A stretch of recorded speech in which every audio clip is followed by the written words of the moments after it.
இயேசு என்னை விரும்பவில்லை என்றே எண்ணுகிறேன். இயேசு இருக்கிறாரா என்பது எனக்கு சந்தேகமாக இருக்கிறது. ஒருவேளை இயேசு என்பவர் இருந்தால் இப்படி பேசியதற்காக மன்னித்துக் கொள்ளுங்கள்.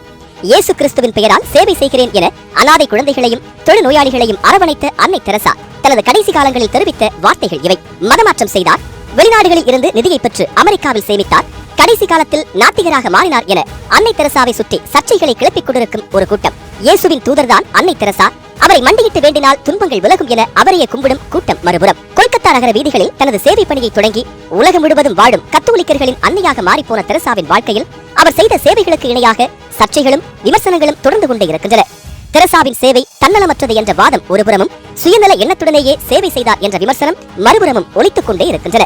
அன்னை தெரசா ஒரு அடிப்படைவாதி, ஏமாற்றுக்காரர். உச்சநீதிமன்ற முன்னாள் நீதிபதி மார்க்கண்டேய கட்ஜு சொன்ன வார்த்தைகள் இவை. உலகம் போற்றும் ஒரு பெண்மணி அன்னை என்று அழைக்கப்படும் அளவிற்கு உயர்ந்தவரை ஏமாற்றுக்காரர் என மார்க்கண்டேய கட்ஜு கூறுவது எழுப்பும் கேள்விகள் ஏராளம். ரோமில் இருந்து தீட்டப்பட்ட திட்டத்திற்காக இந்தியாவில் பணியாற்றியவர் தெரசா என்றார் யோகி ஆதித்யநாத். அப்படி என்ன திட்டம் தீட்டியிருப்பார்கள்? அதற்காக அவமானங்களையும் ஏளன பார்வைகளையும் தாண்டி ஆதரவற்றவர்களை அரவணைக்க வேண்டிய அவசியம் தெரசாவிற்கு எங்கிருந்து வந்தது என்ற கேள்விகள் விடை தேட வேண்டிய ஒன்றாக மாறி நிற்கின்றன. கொல்கத்தா வீதிகளில் இறைப்பணியாக மக்கள் சேவையை செய்த தெரசாவின் இயற்பெயர் ஆக்னஸ். அன்றைய ஒட்டமான் பேரரசு இன்றைய மெசிடோனியாவில் பிறந்தவர். வறுமை சூழ்ந்த நிலையிலேயே சிறுவயதை கழித்தவர். தந்தையின் திடீர் இழப்பால் வறுமையின் பிடியில் சிக்கிக் கொண்டார் ஆக்னஸ். அலங்கார ஆடை தயாரித்து விட்டு ஆக்னஸின் படிப்பை தொடரச் செய்தார் அவரது தாய் பெர்னாய். சிறு வயதிலேயே அனைவரையும் வசீகரிக்கும் திறன் பெற்ற ஆக்னஸ் இறை நம்பிக்கையின் பிறப்பிடமாகவே திகழ்ந்தார். ஜெபமாலையும் பைபிளும் அவரது கைகளை எப்போதும் அலங்கரித்திருந்தன. இறை உணர்வு அவருக்கான எதிர்காலத்தை தீர்மானிக்கும் என நம்பினார் ஆக்னஸ். வறுமையின் பிடியில் சிக்கித் தவித்த ஆக்னஸின் படிப்பிற்கு ஜாம்பிரான் கோவ் என்ற கத்தோலிக்க பாதிரியார் உதவினார். விளையும் பயிர் முளையிலேயே தெரியும் என்பதை போல் இறை உணர்வோடு ஏழை எளியவர்களுக்கு சேவை செய்தல், உடல் ஊனமுற்றோருக்கு உதவி செய்தல், பள்ளியில் உள்ள மாணவ மாணவியருக்கு உதவி செய்தல், தேவாலயங்களை பெருக்கி சுத்தம் செய்தல், மருத்துவமனைகளுக்கு சென்று நோயாளிகளுக்கு மருந்து போட்டு விடுதல் என சமூக சேவைகளை சிறுவயதிலேயே செய்ய ஆரம்பித்தார் ஆக்னஸ். இந்த நேரத்தில் தான் லொரெட்டோ என்ற அமைப்பைச் சேர்ந்த சகோதரிகளுடனான அறிமுகம் ஆக்னஸிற்கு கிடைத்தது. இந்த சந்திப்பு ஆக்னஸிடம் ஏற்கனவே குடிகொண்டிருந்த சேவை மனப்பான்மைக்கு செயலாக்கம் கொடுக்க உந்தியது. பாதிரியார் ஜாம்பிரன் கோவிக் என்பவர் ஆரம்பித்த சொடாலிட்டி ஆஃப் சில்ட்ரன் ஆஃப் மேரி என்ற அமைப்பில் 1923 ஆண்டு தன்னை இணைத்துக் கொண்டார் ஆக்னஸ். ஆப்பிரிக்கா அல்லது இந்தியாவில் தனது சேவை பணியை தொடர்வது என முடிவெடுத்த ஆக்னஸ் தனது எண்ணத்தை பாதிரியார் ஜாம்பிரான் கோவிக்கிடம் தெரிவித்தார். அதற்கு அவர் இசைவு தெரிவிக்க தனது தாயாரின் உத்தரவையும் பெற்றுக்கொண்டு கன்னியாஸ்திரி எனும் இறை வாழ்க்கைக்காக புறப்பட தயாரானார் ஆக்னஸ். அயர்லாந்தில் உள்ள சிஸ்டர்ஸ் ஆஃப் லொராட்டோ என்ற இல்லம் ஆக்னஸின் துறவர வாழ்க்கையில் முக்கியமான பங்கு வகித்த இடம். 1928 ஆண்டு தனது 18 வயதில் கன்னியாஸ்திரி படிப்பிற்காக சேர்ந்த அவர் ஆங்கிலத்தை சரளமாக பேச கற்றுக்கொண்டார். ஓராண்டு காலம் கன்னியாஸ்திரி படிப்பு ஆக்னஸின் இறை நம்பிக்கையை தீவிரமாக்கியது. இந்த நிலையில் இந்தியா வந்து பணி செய்ய ஆவல் கொண்டார் ஆக்னஸ். 1929 ஆண்டு வங்காளம் வந்தடைந்த அவர் அங்குள்ள கத்தோலிக்க ஆலயத்தில் கன்னியாஸ்திரியாக பணியாற்ற தொடங்கினார். தெரசா என்ற கன்னியாஸ்திரியுடன் ஏற்பட்ட நட்பு ஆக்னஸின் வாழ்க்கையில் திருப்பு முனையாக அமைந்தது. சாதாரண மக்களுக்காக வாழ்நாள் எல்லாம் சேவை செய்ய வேண்டும் என்பது தெரசாவின் கனவு. ஆனால் காலம் அவருக்கு அனுமதி மறுத்தது. 24 வயதில் காசோலை வந்து மடிந்தார் தெரசா. தெரசாவின் மறைவு ஆக்னஸை புரட்டி போட்டது. அந்த காலகட்டத்தில் கத்தோலிக்க கிறிஸ்தவத்தில் கன்னியாஸ்திரியாக வேண்டுமெனில் தங்களது பெயரை மாற்றிக்கொள்ள வேண்டும் என ஒரு உத்தரவு இருந்தது. தெரசா மீது கொண்ட அன்பால் தனது பெயரை தெரசா என மாற்றிக்கொண்டார் ஆக்னஸ். 1942 ஆண்டு காலகட்டம். ஒருபுறம் உலகப் போர், இன்னொரு புறம் சுதந்திர போராட்டம். இவை எல்லாவற்றுக்கும் மேலாக வரலாறு காணாத பஞ்சம் என கொல்கத்தா மக்கள் இன்னலுற்று நின்ற காலகட்டம். இந்தியா பாகிஸ்தான் பிரிவினைக்கான அச்சாரமிடப்பட்டு வங்க பகுதியில் கலவரங்கள் எல்லை மீறிக் கொண்டிருந்தன. கொல்கத்தா நகர வீதிகளில் அவர் கண்ட காட்சிகள் அவரது மனதில் ரீங்காரமிட ஆரம்பித்தன. வெறுத்து ஒதுக்கப்பட்டு தீண்ட தகாதவர்களாய் பார்க்கப்பட்ட தொழுநோயாளிகள், தாய் தந்தை யாரென்று தெரியாமல் வீதிகளில் தூக்கி வீசப்பட்ட குழந்தைகள், குழந்தைகளின் அரவணைப்பை பெற முடியாமல் முதுமையிலும் வாழ வேண்டி ஏங்கி நின்ற மனிதர்கள் என மனிதநேயமற்ற சமுதாயத்தின் பிரதிபலிப்பாக கொல்கத்தா நகர வீதிகளை கண்டார் அன்னை தெரசா. இந்த காட்சிகள் ஏற்படுத்திய ரணத்தின் விளைவு சமூக சேவைக்காக தன்னை முழுமையாக அர்ப்பணிப்பது என முடிவெடுத்தார் தெரசா. ஆனால் அவர் தங்கியிருந்த லொராட்டோ இல்லத்தின் விதிமுறைகள் அதற்கு அனுமதிக்கவில்லை. என்ன செய்வது என யோசித்த தெரசா லொராட்டோ இல்லத்தில் இருந்து விலகுவது என முடிவெடுத்து தனது ராஜினாமா கடிதத்தை ரோமிற்கு அனுப்பினார். ஆனால் நீண்ட நாட்களுக்கு ரோமில் இருந்து பதில் வரவில்லை. காத்துக்கொண்டே இருந்த தெரசாவிற்கு 1948 ஆண்டு ஏப்ரல் மாதம் அனுமதி கடிதம் வந்தது. தனது அர்ப்பணிப்பு பாதைக்கான வழி திறக்கப்பட்டதை கண்டு மகிழ்ச்சியில் திளைத்தார் தெரசா. இனி நான் விரும்பியபடி சமூக சேவை செய்ய போகிறேன் என மகிழ்ந்தார். லொராட்டோ இல்லத்தை விட்டு வெளியேறும் போது தெரசாவின் கைகளில் இருந்தது 5 ரூபாய் பணம், 3 சேலைகள் மட்டுமே. ஆனால் அவர் கொண்ட இறை நம்பிக்கையும் சேவை செய்ய வேண்டும் என்ற எண்ணமும் அவருக்கான பாதையை வகுக்க தொடங்கின. தனது செவிலியர் பணியை மேம்படுத்திக் கொள்ள விரும்பிய தெரசா பாட்னாவில் உள்ள செயின்ட் ஃபேமிலி மருத்துவமனைக்கு சென்று போதிய பயிற்சிகளை எடுத்துக் கொண்டார். பலவிதமான நோய்களுக்கும் சிகிச்சை அளிக்க மருத்துவ பயிற்சிகளை கற்றுக்கொண்டார். உற்சாகம், ஆர்வம், பொறுப்பு ஆகிய 3 நற்குணங்களும் தான் மருத்துவத்துறைக்கு தேவை என உணர்ந்து கொண்ட தெரசா அதன் வழியிலேயே செயல்பட தொடங்கினார். இந்திய கலாச்சாரத்தை அதிகமாக நேசித்த தெரசா இந்தியாவே எனது தேசம் என்றார். அதோடு நில்லாமல் 3 நீல நிற கோடுகளை கொண்ட வெள்ளை சேலையை தேர்ந்தெடுத்துக் கொண்டார். கிராமம் கிராமமாக சென்ற தெரசா அங்கு வாழும் மக்களின் நிலை கண்டு கண்கலங்கினார். அன்றாட வாழ்க்கையை கூட இழந்து கவனிப்பாரின்றி கிடந்த மக்களின் துன்பச் சூழல் தெரசாவின் மனதை உலுக்கி எடுத்தது. இனி என் வாழ்க்கை துயரப்படுவோருக்காக என முடிவெடுத்து மக்கள் சேவையை தொடங்கினார் தெரசா. ஆனால் தனி ஒரு நபராக மக்களுக்கு சேவை செய்வது கடினம் என உணர்ந்திருந்த தெரசா அதற்காக சிலரின் உதவியை நாட முடிவு செய்தார். தன்னை போன்று லொராட்டோ இல்லத்திலிருந்து வெளியேறிய 10 கன்னியாஸ்திரிகளை சந்தித்து பேசினார். அவர்களும் தெரசாவின் முயற்சிக்கு உதவ முன்வரவே தெரசாவின் தலைமையில் சமூக சேவை குழு உருவாக்கம் பெற்றது. இந்த குழுவினர் கிராமம் கிராமமாக சென்று மக்களின் நிலை குறித்து அறிந்து கொண்டனர். தங்களுடைய சேவைக்காக அவர்கள் முதலில் தேர்ந்தெடுத்தது மோத்திஜில் என்ற கிராமத்தை. மோத்திஜில் குடிசை பகுதி, ஏழைகளும் கூலி தொழிலாளர்களும் வாழும் பகுதி. கல்வியும் சுகாதாரமும் இன்றி அல்லல்படும் மக்களின் துயர் துடைக்க தன்னால் இயன்றதை செய்ய தயாரானது தெரசா தலைமையிலான சமூக சேவை குழு. கல்வியை அளிப்பதற்காக 5 குழந்தைகளுடன் தண்ணீர் தொட்டியின் நிழல் ஒன்றில் பள்ளி ஒன்றை தொடங்கினார் தெரசா. ஆனால் தெரசாவின் முயற்சிக்கு அப்பகுதி மக்களே முட்டுக்கட்டை போட்டனர். புன்னகையால் அனைத்தையும் சாதிக்கும் தெரசா மெல்ல மெல்ல தனது குணநலன்களால் மோத்திஜில் கிராம மக்களின் மனதில் இடம் பிடித்தார். 5 குழந்தைகளுடன் தொடங்கிய கல்விக்கூடத்தில் நாளுக்கு நாள் மாணவர்களின் எண்ணிக்கை அதிகரிக்க தொடங்கியது. 5இல் தொடங்கியது 46ஆக உயர்ந்தது. இந்த கல்வி சேவை மோத்திஜில் கிராமத்தோடு நின்றுவிடக் கூடாது என்பதில் உறுதியாக இருந்தார் தெரசா. அத்தோடு கேட்பாரற்ற தெருக்களில் கிடந்தவர்களுக்காக அறக்கட்டளை ஒன்றை தொடங்கவும் முடிவு செய்தார். அக்டோபர் 7, 1950ஆம் ஆண்டு மிஷனரிஸ் ஆஃப் சாரிட்டிஸ் என்ற அறக்கட்டளையை தொடங்கிய தெரசா பசியால் வாடியவர்கள், வீடின்றி சாலையோரங்களில் தவித்தவர்கள், முதியவர்கள், மாற்றுத்திறனாளிகள், சமுதாயத்தால் புறக்கணிக்கப்பட்டவர்களுக்கு ஆதரவு கரம் நீட்டினார். ஏழை மக்களுக்கு உதவுவதற்காக வீதி வீதியாக சென்று கையேந்தினார் தெரசா. அதனால் ஏளனங்களையும் அவமானங்களையும் பரிசாக பெற்றார். ஆனால் அவை அத்தனையும் தனது புன்னகையால் வென்றெடுத்தார். இவ்வுலகில் ஏழைகளாகவும் நோயாளிகளாகவும் துன்பங்களை சந்திப்போர் லட்சக்கணக்கில் இருக்கின்றனர். அவர்களுக்கு உதவுவதற்காகவே என்னை படைத்திருக்கிறார் கடவுள் என உருகினார் தெரசா. அன்னை தெரசாவின் சேவை மதமாற்றத்திற்கு வழிவகுப்பதாக நம்பியது இந்துத்துவ அமைப்புகள். கிறிஸ்தவத்தின் வளர்ச்சிக்காகவே மக்கள் சேவையை கையில் எடுத்துள்ளார் தெரசா என்ற பரப்புரைகள் தொடர்ந்தன. ஒருமுறை அன்னை தெரசாவின் இல்லத்திற்கே சென்று போர்க்கொடி தூக்கியது ஒரு கும்பல்.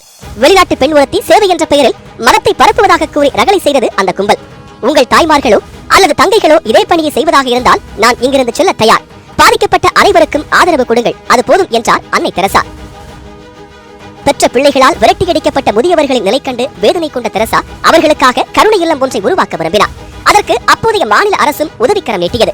அதன் நீட்சியாகவே காலிக்கட் நிமிடத்தில் ஹூக்ளி நதிக்கரையின் அருகில் நிர்மல் ஹிருதய் என்ற கட்டிடம் முதியோர் காப்பகமாக மாறியது. பச்சிள குழந்தைகள் தெருக்களில் வீசி எறியப்படுவதைக் கண்டு மனம் விரும்பிய தெரசா பூமியில் பிறந்து தெருக்களுக்கு சமர்ப்பணமாக்கப்படும் குழந்தைகளை தத்தெடுத்து வளர்க்க விரும்பினார். அதற்காக செப்டம்பர் 23, 1955இல் சிசுபவன் என்ற இல்லத்தை ஆரம்பித்தார். ஊனமற்ற குழந்தைகள், மனவளர்ச்சி பாதிக்கப்பட்ட குழந்தைகள், குப்பை தொட்டி மற்றும் சாக்கடைகளில் இருந்து மீட்டெடுக்கப்பட்ட குழந்தைகள் என அனைவருக்கும் அடைக்கலம் கொடுத்தது சிசுபவன். குடிசை பகுதிகளின் வளர்ச்சிக்காக தன்னை முழுமையாக அர்ப்பணித்துக் கொண்டதால் தெரசாவை குடிசை சகோதரி என்று அழைத்தனர் கொல்கத்தா வாசிகள். கொல்கத்தா நகரில் தெரசாவின் சேவை பெரும் தாக்கத்தை ஏற்படுத்த தொடங்கியிருந்தது. அந்த நேரத்தில் தான் கொடுமையான நோயான தொழுநோய் மக்களை அச்சுறுத்திக் கொண்டிருந்தது. தொழுநோயால் பாதிக்கப்பட்டவர்கள் தீண்டத்தகாதவர்களாக கருதப்பட்டார்கள். இந்த நோய் பாதித்தவர்களை தொடுவதை அவர்களின் பெற்றோர்களை தவிர்த்தனர். தொட்டால் தொழுநோய் தங்களுக்கு பரவும் என்பதால் நோயாளிகள் தனித்து விடப்பட்டார்கள். அருவருக்கத்தக்கவர்களாயிருந்த தொழுநோயாளிகளை எந்த சுணக்கமும் இல்லாமல் தொட்டு சேவை செய்தார் தெரசா. சீழ்வடியும் உடலை தனது கரங்களாலேயே தொட்டு சுத்தம் செய்தார். இதன் தொடர்ச்சியாக 1957இல் முதல் முறையாக தொழுநோயாளிகளுக்கான நடமாடும் மருத்துவமனையை தொடங்கி அதே ஆண்டில் தொழுநோய் மருத்துவமனை ஒன்றையும் ஆரம்பித்தார். தெரசாவின் தொடர் சேவை இந்தியா முழுவதும் பேசுபொருளாக மாறியது. நடமாடும் புனிதை என அவரை கொண்டாடியது கத்தோலிக்க திருச்சபை. இந்தியாவை தாண்டி பல வெளிநாடுகளுக்கும் தனது சேவைகளை விரிவுபடுத்தினார். 1965ஆம் ஆண்டு வெனிசுலாவிலும் தொடர்ந்து மற்ற நாடுகளிலும் சேவை மையங்களை நிறுவினார். சுதந்திர போராட்டங்கள், போர், உள்நாட்டு கலவரங்கள் என எந்த நாட்டில் மக்கள் பிரச்சனைகளை சந்திக்கிறார்கள் என தெரிந்து கொண்டு அங்கெல்லாம் சென்று உதவிகள் செய்வதை வாடிக்கையாக கொண்டிருந்தார் தெரசா. 1992ஆம் ஆண்டு வளைகுடா போர் முடிந்த பின்னர் ஈராக்கின் மறு உருவாக்கத்திற்கு தெரசாவும் அவரது அமைப்பினரும் செய்த சேவை மறக்க இயலாதது. உலகம் முழுவதும் நன்கொடைகளை பெற்று ஈராக்கை மறு உருவாக்க காரணமாக இருந்தார் தெரசா. போர் உருவாகும் நாடுகளில் உதவுவது மட்டுமல்லாமல் போர்களையும் மிக கடுமையாக எதிர்த்தார் தெரசா. இளம் வயதில் நாடுகாக்க செல்லும் வீரர்கள் உயிரிழப்பது தேவையா? அவர்களின் மரணத்திற்கு போர் காரணமாகலாமா என மனம் விரும்பினார். கடவுள் படைத்த உயிரை போர் என்ற பெயரில் பறிப்பதா என கேள்வி எழுப்பிய தெரசா அடுத்தவர் உயிரை பறிக்க உங்களுக்கு உரிமை அளித்தது யார் என்றும் கேள்வி கணைகளை தொடுத்தார். சமூக சேவை என்பது தெரசாவின் ஒரு பகுதியாக இருந்தாலும் இறை சேவை என்பது அவரது இன்னொரு பகுதியாக இருந்தது. எப்போதும் கையில் ஜெபமாலையுடனேயே சுற்றித் திரிந்தார் தெரசா. ஜெபம் மட்டுமே தனது வலிமையான ஆயுதம் என பறைசாற்றினார். இடைவிடாத ஜெபமும் இறைவனின் அருளுமே தனக்கு சேவை செய்யும் வலிமையை கொடுப்பதாக நம்பினார் அன்னை தெரசா. கத்தோலிக்க சபையில் இருந்து சேவைக்காக வெளியேறிய தெரசாவால் கத்தோலிக்க திருச்சபை மீதான பிடிப்பை விட முடியவில்லை. 1954ஆம் ஆண்டு துறவர சபை ஒன்றை தொடங்கினார் அன்னை தெரசா. இந்த சபை இந்தியா தாண்டியும் வளரத் தொடங்கியது. பல நாடுகளில் இருந்தும் அன்னை தெரசாவின் துறவற சபையில் ஏராளமானோர் இணைந்து பணியாற்ற தொடங்கினர். தெரசாவின் இரு கனவுகளும் உலகம் முழுவதும் செயலாக்கம் பெற தொடங்கின. ஒருபுறம் சேவை, மறுபுறம் இறைப்பணி என இரண்டையும் திறம்பட கையாண்டு கொண்டிருந்தார். 1965ஆம் ஆண்டு அன்னை தெரசாவின் துறவற சபையை அங்கீகரித்தது கத்தோலிக்க திருச்சபை. தெரசாவின் செயல்கள் துறவரத்தில் ஈடுபடும் எண்ணம் கொண்ட பலரது கனவுகளுக்கு அடித்தளமிட்டுக் கொண்டிருந்தது. தெரசாவை பின்பற்றி ஏராளமானவர்கள் சமூக சேவையில் இணைந்து கொள்ள தொடங்கினர். தெரசாவின் அடியொற்றி கிறிஸ்தவத்தை தழுவி சேவைக்காக தங்களை அர்ப்பணித்துக் கொண்டனர் மாணவர்கள். திவ்ய நற்கருணையின் ஆற்றல் தன்னையும் தனது பணியையும் காக்கும் என நம்பினார் தெரசா. நீ கருவுற்றிருந்தால் ஒரு குழந்தைக்கு தாயாக இருப்பாய், உன் கருணையால் உலகிற்கே தாயானாய் என கவிதை வெடித்து கொண்டாடியது மக்கள் கூட்டம். ஆனால் மற்றொரு தரப்போ தெரசாவின் செயல்பாடுகளை சுயநலத்தின் உச்சமாகவே விமர்சித்தது. மதமாற்றம் செய்வதற்காகவே அன்னை தெரசா சேவை செய்தார் என்ற குற்றச்சாட்டு கடுமையாக முன்வைக்கப்பட்டது. ஆனால் அதனை ஒருபோதும் அவர் மறுத்ததே இல்லை. இயேசு கிறிஸ்துவின் புகழை பரப்புவதே எனது முதல் நோக்கம், அதனை சேவை மூலம் செய்ய முடியும் என நம்புகிறேன் என்றார் அன்னை தெரசா. இந்தியாவின் குறிப்பிட்ட சில பகுதிகளை கிறிஸ்தவ மயமாக்க அன்னை தெரசா முயன்றார். இதன் விளைவாக வடகிழக்கு மாநிலங்களில் பிரிவினைவாதம் வளர்ந்துவிட்டது. உத்தரப்பிரதேச மாநில முதலமைச்சராக உள்ள யோகி ஆதித்யநாத் 2016ஆம் ஆண்டு உதிர்த்த வார்த்தைகள் இவை. அருணாச்சல பிரதேசம், நாகாலாந்து, திரிபுரா, மேகாலயா போன்ற மாநிலங்களில் மதமாற்றம் நடத்தி இந்தியாவில் பிரிவினைவாதத்தை தூண்ட ரோமில் உள்ள கிறிஸ்தவ தலைமை திட்டமிட்டதாகவும், அதன் காரணமாக தற்போது வடகிழக்கு மாநிலங்களில் ஏராளமானோர் மதமாற்றம் செய்யப்பட்டுள்ளார்கள் என்றும் தெரிவித்தார் யோகி ஆதித்யநாத். அன்னை தெரசா நோக்கி விமர்சனங்களை முன்வைக்கும் அனைவரும் மத ரீதியான கண்ணோட்டத்துடனேயே அவரை அணுகினர் என்பது தெரசாவின் ஆதரவாளர்கள் வைக்கும் வாதம். கத்தோலிக்க மதத்தில் முழுமையான ஈடுபாடு கொண்டிருந்தாலும் தனது வாழ்நாள் இறுதி வரை சேவைக்கான எல்லையாக மதத்தை வைத்துக் கொள்ளவில்லை என்கிறார் அன்னை தெரசாவின் சுயசரிதை எழுதிய நவீன் சாவ்லா. பாதிக்கப்பட்ட அனைவரையும் இயேசுவாகவே கருதினார் அன்னை தெரசா என்பது நவீன் சாவ்லா வைக்கும் வாதம். கருத்தடைக்கும் கரு கலைப்பிற்கும் எதிரானவர் அன்னை தெரசா. இதனை குறிப்பிட்டு பலமுறை வலதுசாரி என விமர்சிக்கப்பட்டார். உண்மையில் கத்தோலிக்கம் எதிர்க்கும் இந்த செயல்பாடுகளுக்கு எதிராகவே செயல்பட்டார். வறுமை காரணமாக வயிற்றில் இருக்கும் குழந்தைகளை கருகலைப்பு என்ற பெயரில் கொன்றுவிடும் அவலம் இந்தியாவில் தலைவிரித்தாடிய காலகட்டம் அது. தெரசாவின் கருகலைப்புக்கு எதிரான நிலைப்பாட்டிற்கு அதுவும் காரணம் என கூறப்படுகிறது. கருக்கலைப்பு செய்ய முயன்ற பெற்றோர்கள் குறித்த தகவல்கள் கிடைத்தால் அவர்களை நேரில் தேடிச் சென்றார் தெரசா. அவர்களோடு நீண்ட நேரம் உரையாடினார். பலர் மனமாறினர், சிலர் தங்களது நிலைப்பாட்டில் உறுதியாக இருந்தனர். அவர்களிடம் தெரசா தெரிவித்த வரிகள் இவைதான்: உங்கள் சிசுவை நீங்களே அழித்து விடாதீர்கள், உங்களுக்கு வேண்டாம் என்றால் என்னிடம் கொடுங்கள், நான் பார்த்துக் கொள்கிறேன் என்பதுதான். இதனை தாண்டி கத்தோலிக்க கிறிஸ்தவம் கருக்கலைப்புக்கு எதிரானது. இதுவும் தெரசாவின் கருக்கலைப்பு நிலைப்பாட்டிற்கு காரணம் என கூறப்படுகிறது. ஆனால் கருக்கலைப்புக்கு எதிரான அவரது நிலைப்பாடு நோபல் பரிசு வழங்கிய போது சர்ச்சையாக வெடித்தது. கருக்கலைப்பு அமைதியை அளிக்கும் மிகப்பெரிய சக்தியாகும் என்று பேசியதை சுட்டிக்காட்டி சர்ச்சைகளை கிளப்பினர் அவரது எதிர்ப்பாளர்கள். நடைமுறையை விட்டு விலகிய கோணல் பார்வையுள்ளவர்கள் எப்படி நோபல் பரிசுக்கு உரியவர் என கேள்வி எழுப்பினர். தெரசாவின் சேவைக்காக உலகம் முழுவதிலிருந்து பொருளையும் பணத்தையும் அள்ளி வழங்கினர். அதுவே தெரசா மீதான சர்ச்சைக்கும் வித்திட்டது. அன்னை தெரசாவிற்கு புனிதர் பட்டம் கொடுத்த போது அதனை கடுமையாக விமர்சித்தார் உச்சநீதிமன்ற முன்னாள் நீதிபதி மார்க்கண்டேய கட்சு. சந்தேகத்துக்கிடமான நபர்கள் மற்றும் அமைப்புகளிடமிருந்து அன்னை தெரசாவின் சேவை அமைப்பு அதிக அளவில் நிதி உதவி பெற்றதாக குற்றம் சாட்டினார் கட்சு. மார்க்கண்டேய கட்சுவின் இந்த பேச்சு சர்ச்சையை கிளப்ப பல்வேறு தரப்பினரும் எதிர்வினையாற்ற தொடங்கினர். அன்னை தெரசாவுடன் நான் கொல்கத்தா ஆசிரமத்தில் சில மாதம் இணைந்து பணியாற்றி இருக்கிறேன், அவர் மிக உயர்ந்தவர், அவரை விமர்சிக்க வேண்டாம் என கேட்டுக்கொண்டார் டெல்லி முதலமைச்சர் அரவிந்த் கெஜ்ரிவால். ஆனாலும் அன்னை தெரசா மீதான விமர்சனங்கள் தொடர்ந்து கொண்டேதான் இருக்கின்றன. அன்னை தெரசா ஒரு பிற்போக்குவாதி என்ற குரல்கள் வலதுசாரி இயக்கங்களால் தொடர்ந்து கொண்டேதான் இருக்கின்றன. ஒருமுறை இதய கோளாறால் அவதிப்பட்டுக் கொண்டிருந்தார் அன்னை தெரசா. இது ஏதாவது பேய்களின் செயலாக இருக்கலாம் என்று எண்ணிய அன்னை தெரசா பேயோட்டும்படி ஒரு குருவை பணித்ததாக கொல்கத்தாவைச் சேர்ந்த பேராயர் ஹென்றி செபாஸ்டியன் டிசோவா கூறியதை சுட்டிக்காட்டுகின்றனர். இறை நம்பிக்கை என்ற பெயரில் நடக்கும் மூட நம்பிக்கைகளுக்கு தெரசாவும் விதிவிலக்கல்ல என்பது அவர்களின் வாதம். இறை நம்பிக்கையை அடிப்படையாக கொண்டு வாழ்ந்த தெரசா தனது கடைசி காலகட்டத்தில் இறை மறுப்பை கையில் எடுத்ததாகவும் ஒரு சர்ச்சை உலா வருகிறது. அன்னை தெரசா பலருக்கு எழுதிய கடிதங்களை தொகுத்திருக்கிறார் பிரையன் கொலோடிஸ் என்ற பாதிரியார். 40 கடிதங்களின் தொகுப்பாக வெளியாகியுள்ள இந்த புத்தகத்தில் இடம்பெற்றுள்ள வரிகள் தான் அன்னை தெரசா மீதான சர்ச்சையை அதிகரிக்க செய்கின்றன. உண்மையில் அன்னை தெரசா போன்று அதீத இறை நம்பிக்கை கொண்ட ஒருவரால் இதுபோன்ற வார்த்தைகளை எப்படி எழுத முடிந்தது என்ற கேள்வி இறை நம்பிக்கையாளர்கள் மத்தியில் எழுவதை கூட தவிர்க்க முடியவில்லை. இந்த உலகம் இயேசுவின் பார்வையில் இருந்து வெகு தொலைவில் இருப்பதாக உணர்கிறேன். ஆகவே அவருடைய அருள் ஒளி பலருக்கு கிடைப்பதில்லை. எனவேதான் அப்படிப்பட்டவர்களுக்காக நான் வாழ்கிறேன் என குறிப்பிட்டுள்ளார் அன்னை தெரசா. இப்படி இறை நம்பிக்கை குறித்து சிறிது விரக்தியுடன் தொடங்கியுள்ள அன்னை தெரசாவின் இந்த வார்த்தைகள் ஒரு கட்டத்தில் இறைவன் இல்லை என்பது போன்ற தொனியை கொடுக்கின்றன. இயேசுவுக்காக நான் தினமும் இயங்குகிறேன், ஆனால் வலி மட்டுமே மிஞ்சுகிறது என கூறிய அன்னை தெரசா இயேசுவுக்கு நான் தேவையில்லை என்றே நினைக்கிறேன், சொர்க்கம் என்பதெல்லாம் அர்த்தமற்றது என்று கூறியிருக்கிறார். அன்னை தெரசாவின் வாழ்வில் இப்படி ஒரு விரக்தி ஏற்பட்டது எப்படி என்ற கேள்விக்கு அவர் மட்டுமே பதிலளிக்க முடியும் என்பதுதான் நிதர்சனம். எனது மனது இருளால் சூழ்ந்துள்ளது, என்ன செய்வதென்று தெரியாமல் அதனை நேசிக்க தொடங்கிவிட்டேன் என்ற வார்த்தைகள் தெரசாவின் மனதில் புதைந்து கிடக்கும் வலிகளின் வெளிப்பாடென்றே வேறென்னவாக இருக்க முடியும். தான் எழுதிய கடிதங்கள் அனைத்தையும் அழித்துவிட எண்ணினார் தெரசா என்ற குற்றச்சாட்டும் எழுப்பப்படுகிறது. தெரசாவின் இந்த கோரிக்கைக்கு என்ன காரணம் என கேள்வி எழுப்பும் தெரசா எதிர்ப்பாளர்கள் தெரசா எழுதிய அத்தனை கடிதங்களையும் வெளியிட கத்தோலிக்க திருச்சபை தயாரா என கேள்வி எழுப்புகின்றனர். ஆனால் இத்தனை விமர்சனங்களையும் கத்தோலிக்க திருச்சபை ஏற்றுக்கொள்ள தயாராக இல்லை. தெரசாவை தங்களுக்கான அடையாளமாகவே பார்க்கிறது வாட்டிகன். தெரசாவின் மகத்தான சேவைகள் அனைத்தும் கடவுளின் பெயரால் செய்யப்பட்டவை என்பதை சுட்டிக்காட்டும் கத்தோலிக்கர்கள் இறை நம்பிக்கைதான் தெரசாவின் அடையாளம் எனவும் வாதிடுகிறார்கள். உயிரோடு இருக்கும் போதே அவரை நடமாடும் புனிதை என கொண்டாடிய கத்தோலிக்க சமூகம் இறப்பிற்கு பின்னர் அவரை புனிதராக்கி வழிபடுகிறது. விமர்சனங்கள் இருந்தாலும் உலகம் முழுவதும் அங்கீகரிக்கப்பட்ட மாமனிதராகவே பார்க்கப்பட்டார் அன்னை தெரசா. இந்திய அரசின் பாரத ரத்னா, அமைதிக்கான நோபல் பரிசு என உலகமே அவரை கௌரவித்துக் கொண்டாடியது.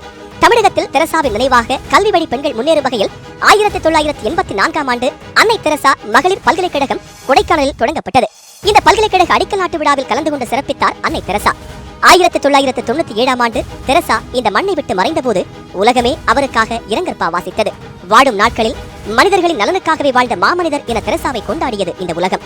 மரணமடைந்த போது தெரசாவின் சபை சார்பில் 123 நாடுகளில் 610 சேவை மையங்கள் இயங்கி வந்ததுடன் 4000க்கும் அதிகமான அருட்சகோதரிகளையும் 10,000க்கும் மேற்பட்ட ஆதரவற்றோர்களுக்கும் அடைக்கலம் கொடுத்துக் கொண்டிருந்தது அவரது அமைப்பு. தெரசாவின் இறப்பிற்கு பின்னரும் அவரை புனிதராக அறிவிக்க வேண்டும் என தொடர்ந்து குரல் எழுப்பினர் கத்தோலிக்க கிறிஸ்தவர்கள். ஆனால் ரோமன் கத்தோலிக்கத்தை பொறுத்தவரை மறைந்த ஒருவரை புனிதராக அறிவிக்க அவர் பெயரில் புதுமைகள் நடக்க வேண்டும் என்பது விதி.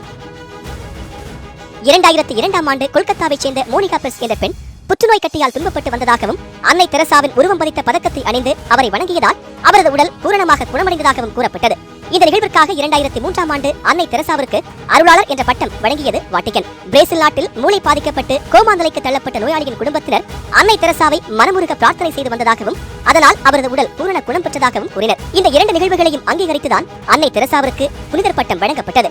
அக்டோபர் 19, 2003இல் வாட்டிகன் நகரே விழா கோலம் பூண்டிருக்க புனிதராக அறிவிக்கப்பட்டார் அன்னை தெரசா. வரலாற்றில் தவிர்க்க முடியாத மனிதராக மாறி நிற்கிறார் அன்னை தெரசா. உலகின் ஆகப்பெரிய மதமான கிறிஸ்தவத்தில் புனிதர் என்ற பட்டம் அவருக்கு அளிக்கப்பட்டிருக்கிறது. இருந்தபோது மக்கள் சேவை செய்தவர் இறந்த பின்னரும் புனிதையாக சேவை செய்து கொண்டிருக்கிறார் என நம்புகிறது கத்தோலிக்க கிறிஸ்தவம்.